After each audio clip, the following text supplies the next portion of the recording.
قال ألم أقل لك إنك لن تستطيع معي صبرا. قال إن سألتك عن شيء بعدها فلا تصاحبني، قد بلغت من لدني عذرا. فانطلقا حتى إذا أتيا أهل قرية استطعما أهلها فأبوا أن يضيفوهما فوجدا فيها جدارا يريد أن ينقض فأقامه. قال لو شئت لاتخذت عليه أجرا. قال هذا فراق بيني وبينك، سأنبئك بتأويل ما لم تستطع عليه صبرا.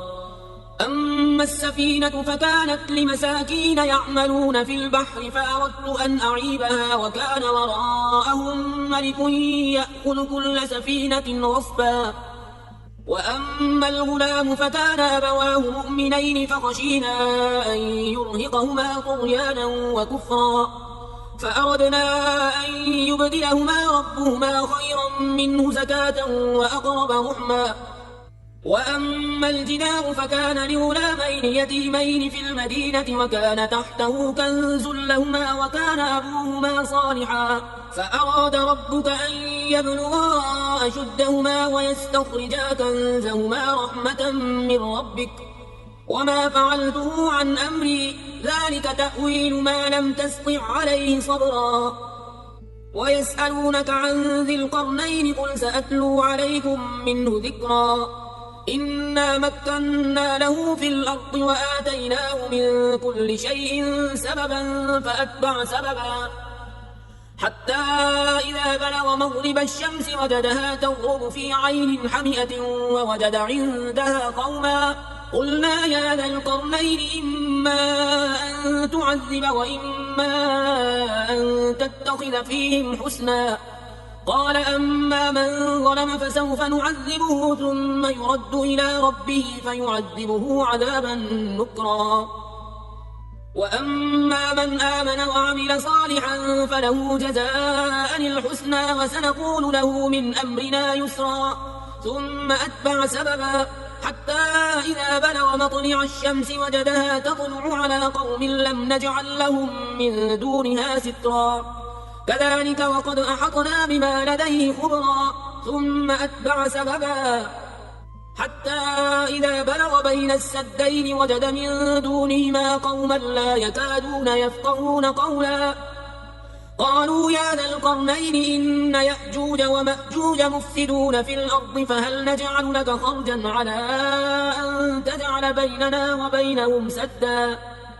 قال ما مكني فيه ربي خير فأعينوني بقوة أجعل بينكم وبينهم ردما. آتوني زبر الحديد حتى إذا ساوى بين الصدفين قال انفخوا، حتى إذا جعله نارا قال آتوني أفرغ عليه قطرا. فما استطاعوا أن يظهروا وما استطاعوا له نقبا. قال هذا رحمة من ربي، فإذا جاء وعد ربي جعله دكاء وكان وعد ربي حقا. وتركنا بعضهم يومئذ يموج في بعض ونفخ في الصور فجمعناهم جمعا. وعرضنا جهنم يومئذ للكافرين عرضا. الذين كانت أعينهم في غطاء عن ذكري وكانوا لا يستطيعون سمعا. أفحسب الذين كفروا أن يتخذوا عبادي من دوني أولياء إنا أعتدنا جهنم للكافرين نزلا. قل هل ننبئكم بالأخسرين أعمالا الذين ضل سعيهم في الحياة الدنيا وهم يحسبون أنهم يحسنون صنعا. أولئك الذين كفروا بآيات ربهم ولقائه فحبطت أعمالهم فلا نقيم لهم يوم القيامة وزنا. ذلك جزاؤهم جهنم بما كفروا واتخذوا آياتي ورسلي هزوا. إن الذين آمنوا وعملوا الصالحات كانت لهم جنات الفردوس نزلا خالدين فيها لا يبغون عنها حولا. قل لو كان البحر مدادا لكلمات ربي لنفد البحر قبل أن تنفد كلمات ربي ولو جئنا بمثله مددا قل إنما أنا بشر مثلكم يوحى إلي أنما إلهكم إله واحد فمن كان يرجو لقاء ربه فليعمل عملا صالحا ولا يشرك بعبادة ربه أحدا. بسم الله الرحمن الرحيم. كافها يا عين صاد. ذكر رحمة ربك عبده زكريا إذ نادى ربه نداء خفيا قال رب إني وهن العظم مني واشتعل الرأس شيبا ولم أكن بدعائك رب شقيا وإني خفت الموالي من ورائي وكانت امرأتي عاقرا فهب لي من لدنك وليا يرثني ويرث من آل يعقوب واجعله رب رضيا. يا زكريا إنا نبشرك بغلام اسمه يحيى لم نجعل له من قبل سميا قال رب أنى يكون لي غلام وكانت امرأتي عاقرا وقد بلغت من الكبر عتيا قال كذلك قال ربك هو علي هين وقد خلقتك من قبل ولم تك شيئا قال رب اجعل لي آية قال آيتك ألا تكلم الناس 3 ليال سويا فخرج على قومه من المحراب فأوحى إليهم أن سبحوا بكرة وعشيا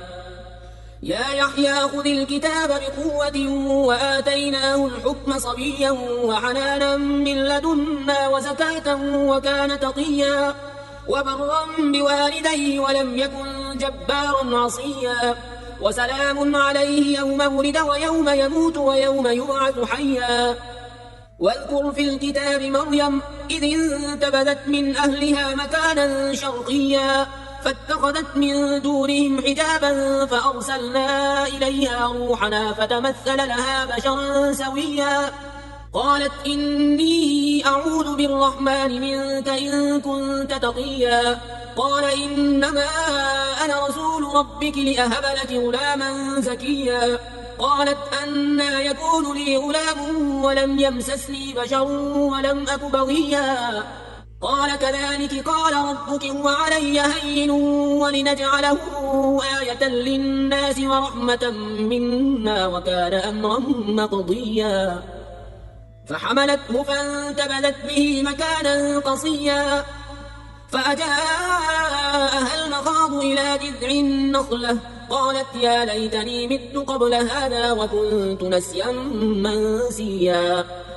فناداها من تحتها ألا تحزني قد جعل ربك تحتك سريا وهزي إليك بجذع النخلة تساقط عليك رطبا جنيا فكلي واشربي وقري عينا فإما ترين من البشر أحدا فقولي إني نذرت للرحمن صوما فلن أكلم اليوم إنسيا فأتت به قومها تحمله قالوا يا مريم لقد جئت شيئا فريا يا أخت هارون ما كان أبوك امرأ سوء وما كانت أمك بغيا فأشارت إليه قالوا كيف نكلم من كان في المهد صبيا قال إني عبد الله آتاني الكتاب وجعلني نبيا وجعلني مباركا أينما كنت وأوصاني بالصلاة والزكاة ما دمت حيا وبرا بوالدتي ولم يجعلني جبارا شقيا والسلام علي يوم ولدت ويوم أموت ويوم أبعث حيا ذلك عيسى بن مريم قول الحق الذي فيه يمترون ما كان لله أن يتخذ من ولد سبحانه إذا قضى أمرا فإنما يقول له كن فيكون وإن الله ربي وربكم فاعبدوه هذا صراط مستقيم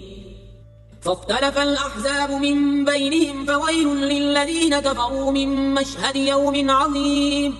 أسمع بهم وأبصر يوم يأتوننا لكن الظالمون اليوم في ضلال مبين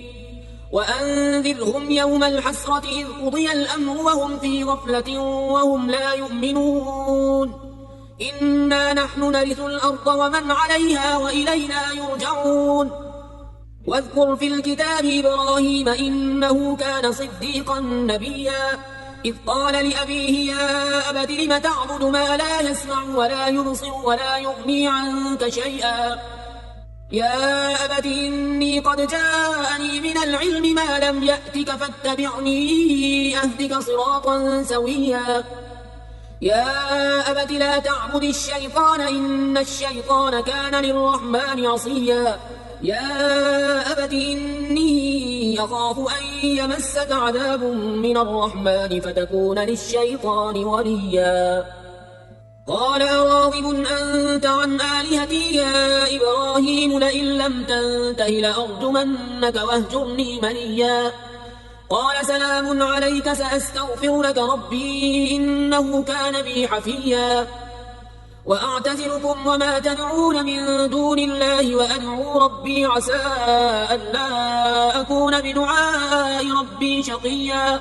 فلما اعتزلهم وما يعبدون من دون الله وهبنا له إسحاق ويعقوب وكلا جعلنا نبيا ووهبنا لهم من رحمتنا وجعلنا لهم لسان صدق عليا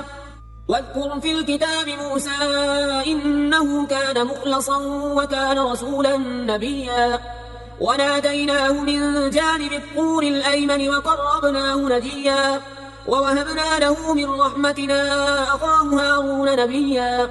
واذكر في الكتاب إسماعيل إنه كان صادق الوعد وكان رسولا نبيا وكان يأمر أهله بالصلاة والزكاة وكان عند ربه مرضيا واذكر في الكتاب إدريس إنه كان صديقا نبيا ورفعناه مكانا عليا أولئك الذين أنعم الله عليهم من النبيين من ذرية آدم وممن حملنا مع نوح ومن ذرية إبراهيم وإسرائيل وممن هدينا واجتبينا إذا تتلى عليهم آيات الرحمن خروا سجدا وبكيا فخلف من بعدهم خلف أضاعوا الصلاة واتبعوا الشهوات فسوف يلقون غيا إلا من تاب وآمن وعمل صالحا فأولئك يدخلون الجنة ولا يظلمون شيئا جنات عدن التي وعد الرحمن عباده بالغيب إنه كان وعده مأتيا لا يسمعون فيها لغوا إلا سلاما ولهم رزقهم فيها بكرة وعشيا تلك الجنة التي نورث من عبادنا من كان تقيا وما نتنزل إلا بأمر ربك له ما بين أيدينا وما خلفنا وما بين ذلك وما كان ربك نسيا رب السماوات والأرض وما بينهما فاعبده واصطبر لعبادته هل تعلم له سميا ويقول الإنسان أإذا ما مت لسوف أخرج حيا أولا يذكر الإنسان أنا خلقناه من قبل ولم يك شيئا فوربك لنحشرنهم والشياطين ثم لنحضرنهم حول جهنم جثيا ثم لننزعن من كل شيعة أيهم أشد على الرحمن عتيا ثم لنحن أعلم بالذين هم أولى بها صليا وإن منكم إلا واردها كان على ربك حتما مقضيا ثم ننجي الذين اتقوا ونذر الظالمين فيها جثيا وإذا تتلى عليهم آياتنا بينات قال الذين كفروا للذين آمنوا أي الفريقين خير مقاما وأحسن نديا وكم أهلكنا قبلهم من قرن هم أحسن أثاثا ورئيا قل من كان في الضلالة فليمدد له الرحمن مدا حتى إذا رأوا ما يوعدون إما العذاب وإما الساعة فسيعلمون من هو شر مكانا وأضعف جندا ويزيد الله الذين اهتدوا هدى والباقيات الصالحات خير عند ربك ثوابا وخير مردا أفرأيت الذي كفر بآياتنا وقال لأوتين مالا وولدا أطلع الغيب أم اتخذ عند الرحمن عهدا كلا سنكتب ما يقول ونمد له من العذاب مدا ونرثه ما يقول ويأتينا فردا واتخذوا من دون الله آلهة ليكونوا لهم عزا كلا سيكفرون بعبادتهم ويكونون عليهم ضدا ألم تر أنا أرسلنا الشياطين على الكافرين تؤزهم أزا فلا تعجل عليهم إنما نعد لهم عدا يوم نحشر المتقين إلى الرحمن وفدا ونسوق المجرمين إلى جهنم وردا لا يملكون الشفاعة إلا من اتخذ عند الرحمن عهدا وقالوا اتخذ الرحمن ولدا لقد جئتم شيئا إدا تكاد السماوات يتفطرن منه وتنشق الأرض وتخر الجبال هدا أن دعوا للرحمن ولدا وما ينبغي للرحمن أن يتخذ ولدا إن كل من في السماوات والأرض إلا آتي الرحمن عبدا لقد أحصاهم وعدهم عدا وكلهم آتيه يوم القيامة فردا إن الذين آمنوا وعملوا الصالحات سيجعل لهم الرحمن ودا فإنما يسرناه بلسانك لتبشر به المتقين وتنذر به قوما لدا وكم أهلكنا قبلهم من قرن هل تحس منهم من أحد أو تسمع لهم ركزا بسم الله الرحمن الرحيم طه ما أنزلنا عليك القرآن لتشقى إلا تذكرة لمن يخشى تنزيلا ممن خلق الأرض والسماوات العلى الرحمن على العرش استوى له ما في السماوات وما في الأرض وما بينهما وما تحت الثرى وإن تجهر بالقول فإنه يعلم السر وأخفى الله لا إله إلا هو له الأسماء الحسنى وهل أتاك حديث موسى إذ رأى نارا فقال لأهلهم كثوا إني آنست نارا لعلي آتيكم منها بقبس أو أجد على النار هدى فلما أتاها نودي يا موسى إني أنا ربك فاخلع نعليك إنك بالواد المقدس طوى وأنا اخترتك فاستمع لما يوحى إنني أنا الله لا إله إلا أنا فاعبدني وأقم الصلاة لذكري إن الساعة آتية أكاد أخفيها لتجزى كل نفس بما تسعى فلا يصدنك عنها من لا يؤمن بها واتبع هواه فتردى وما تلك بيمينك يا موسى قال هي عصاي أتوكأ عليها وأهش بها على غنمي ولي فيها مآرب أخرى قال ألقها يا موسى فألقاها فإذا هي حية تسعى قال خذها ولا تخف سنعيدها سيرتها الأولى واضمم يدك إلى جناحك تخرج بيضاء من غير سوء آية أخرى لنريك من آياتنا الكبرى اذهب إلى فرعون إنه طغى قال رب اشرح لي صدري ويسر لي أمري واحلل عقدة من لساني يفقه قولي واجعل لي وزيرا من أهلي هارون اشدد به أزري وأشركه في أمري كي نسبحك كثيرا ونذكرك كثيرا إنك كنت بنا بصيرا قال قد أوتيت سؤلك يا موسى ولقد مننا عليك مرة أخرى إذ أوحينا إلى أمك ما يوحى أن اقذفيه في التابوت فاقذفيه في اليم فليلقه اليم بالساحل يأخذه عدو لي وعدو له وألقيت عليك محبة مني ولتصنع على عيني إذ تمشي أختك فتقول هل أدلكم على من يكفله فرجعناك إلى أمك كي تقر عينها ولا تحزن وقتلت نفسا فنجيناك من الغم وفتناك فتونا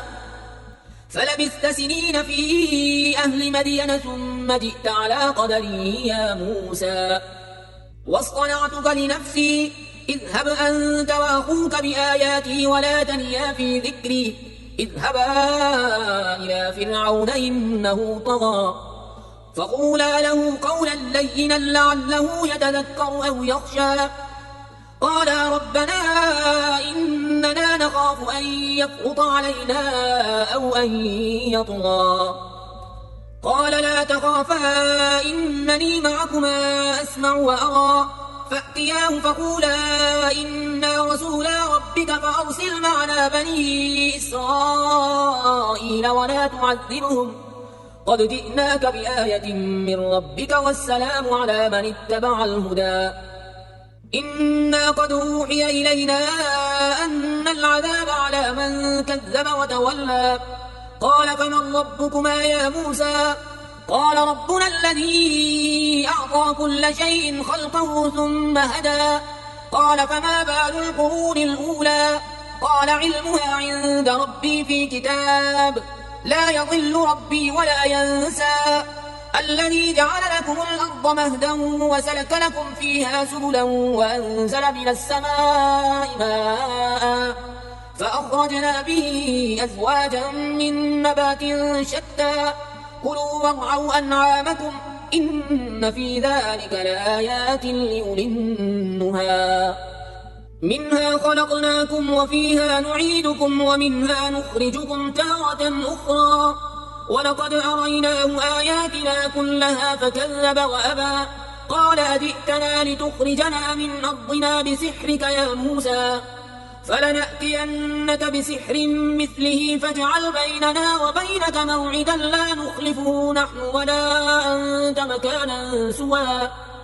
قال موعدكم يوم الزينة وأن يحشر الناس ضحى فتولى فرعون فجمع كيده ثم أتى قال لهم موسى ويلكم لا تفتروا على الله كذبا فيسحتكم بعذاب وقد خاب من افترى فتنازعوا أمرهم بينهم وأسروا النجوى قالوا إن هذان لساحران يريدان أن يخرجاكم من أرضكم بسحرهما ويذهبا بطريقتكم المثلى فأجمعوا كيدكم ثم أتوا صفا وقد أفلح اليوم من استعلى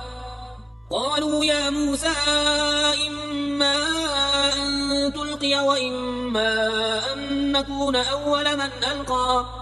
قال بل ألقوا فإذا حبالهم وعصيهم يخيل إليه من سحرهم أنها تسعى فأوجس في نفسه خيفة موسى قلنا لا تخف إنك أنت الأعلى وألق ما في يمينك تلقف ما صنعوا إنما صنعوا كيد ساحر ولا يفلح الساحر حيث أتى فألقي السحرة سجدا قالوا آمنا برب هارون وموسى قال آمنتم له قبل أن آذن لكم إنه لكبيركم الذي علمكم السحر فلأقطعن أيديكم وأرجلكم من خلاف ولأصلبنكم في جذوع النخل ولتعلمن أينا أشد عذابا وأبقى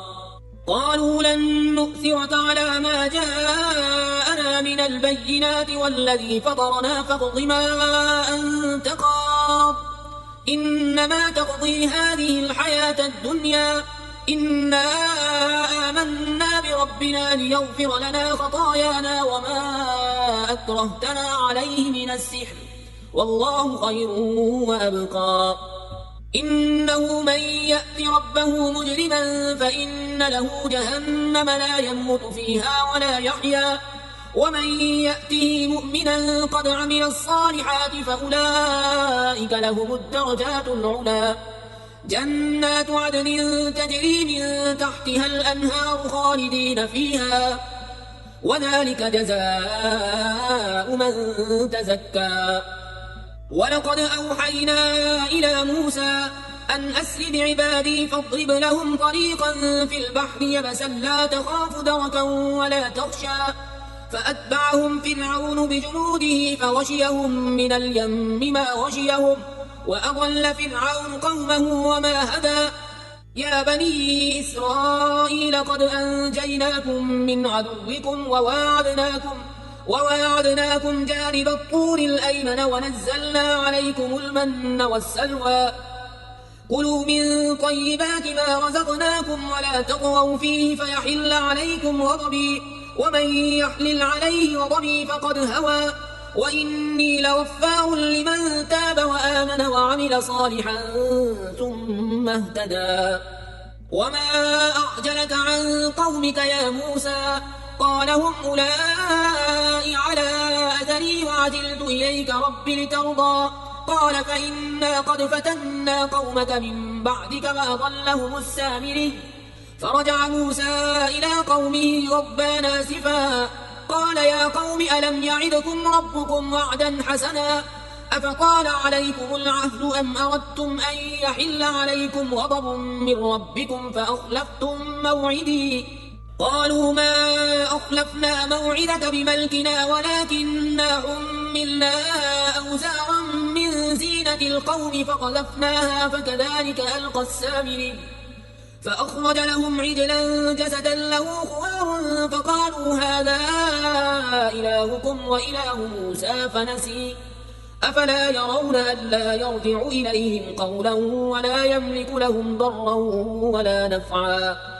ولقد قال لهم هارون من قبل يا قوم إنما فتنتم به وإن ربكم الرحمن فاتبعوني وأطيعوا أمري قالوا لن نبرح عليه عاكفين حتى يرجع إلينا موسى قال يا هارون ما منعك إذ رأيتهم ضلوا ألا تتبعني أفعصيت أمري قال يا ابن أم لا تأخذ بلحيتي ولا برأسي إني خشيت أن تقول فرقت بين بني إسرائيل ولم ترقب قولي قال فما خطبك يا سامري قال بصرت بما لم يبصروا به فقبضت قبضة من أثر الرسول فنبذتها وكذلك سولت لي نفسي قال فاذهب فإن لك في الحياة أن تقول لا مساس وإن لك موعدا لن تخلفه وانظر إلى إلهك الذي ظلت عليه عاكفا لنحرقنه ثم لننسفنه في اليم نسفا إنما إلهكم الله الذي لا إله إلا هو وسع كل شيء علما كذلك نقص عليك من أنباء ما قد سبق وقد آتيناك من لدنا ذكرا من أعرض عنه فإنه يحمل يوم القيامة وزرا خالدين فيه وساء لهم يوم القيامة حملا يوم ينفخ في الصور ونحشر المجرمين يومئذ زرقا يتخافتون بينهم إن لبثتم إلا عشرا نحن أعلم بما يقولون إذ يقول أمثلهم طريقة إن لبثتم إلا يوما ويسألونك عن الجبال فقل ينسفها ربي نسفا فيذرها قاعا صفصفا لا ترى فيها عوجا ولا أمتا يومئذ يتبعون الداعي لا عوج له وخشعت الأصوات للرحمن فلا تسمع إلا همسا يومئذ لا تنفع الشفاعة إلا من أذن له الرحمن ورضي له قولا يعلم ما بين أيديهم وما خلفهم ولا يحيطون به علما وعنت الوجوه للحي القيوم وقد خاب من حمل ظلما ومن يعمل من الصالحات وهو مؤمن فلا يخاف ظلما ولا هضما وكذلك أنزلناه قرآنا عربيا وصرفنا فيه من الوعيد لعلهم يتقون أو يحدث لهم ذكرا فتعالى الله الملك الحق ولا تعجل بالقرآن من قبل أن يقضى إليك وحيه وقل رب زدني علما ولقد عهدنا إلى آدم من قبل فنسي ولم نجد له عزما وإذ قلنا للملائكة اسجدوا لآدم فسجدوا إلا إبليس أبى فقلنا يا آدم إن هذا عدو لك ولزوجك فلا يخرجنكما من الجنة فتشقى إن لك ألا تجوع فيها ولا تعرى وأنك لا تظمأ فيها ولا تضحى فوسوس إليه الشيطان قال يا آدم هل أدلك على شجرة الخلد وملك لا يبلى فأكلا منها فبدت لهما سوآتهما وطفقا يخصفان عليهما من ورق الجنة وعصى آدم ربه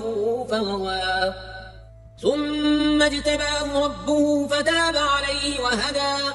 قال اهبطا منها جميعا بعضكم لبعض عدو فإما يأتينكم مني هدى فمن اتبع هداي فلا يضل ولا يشقى ومن أعرض عن ذكري فإن له معيشة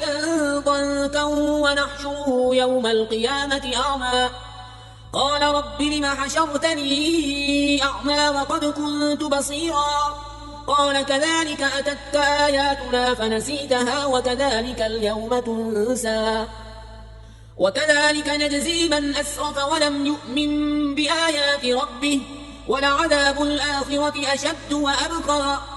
أفلم يهد لهم كم أهلكنا قبلهم من القرون يمشون في مساكنهم إن في ذلك لآيات لأولي النهى ولولا كلمة سبقت من ربك لكان لزاما وأجل مسمى فاصبر على ما يقولون وسبح بحمد ربك قبل طلوع الشمس وقبل غروبها ومن آناء الليل فسبح وأطراف النهار لعلك ترضى ولا تمدن عينيك إلى ما متعنا به أزواجا منهم زهرة الحياة الدنيا لنفتنهم فيه ورزق ربك خير وأبقى وأمر أهلك بالصلاة واصطبر عليها لا نسألك رزقا نحن نرزقك والعاقبة للتقوى وقالوا لولا يأتينا بآية من ربه أولم تأتهم بينة ما في الصحف الأولى ولو أنا أهلكناهم بعذاب من قبله لقالوا ربنا لولا أرسلت إلينا رسولا فنتبع آياتك من قبل أن نذل ونخزى قل كل متربص فتربصوا فستعلمون من أصحاب الصراط السوي ومن اهتدى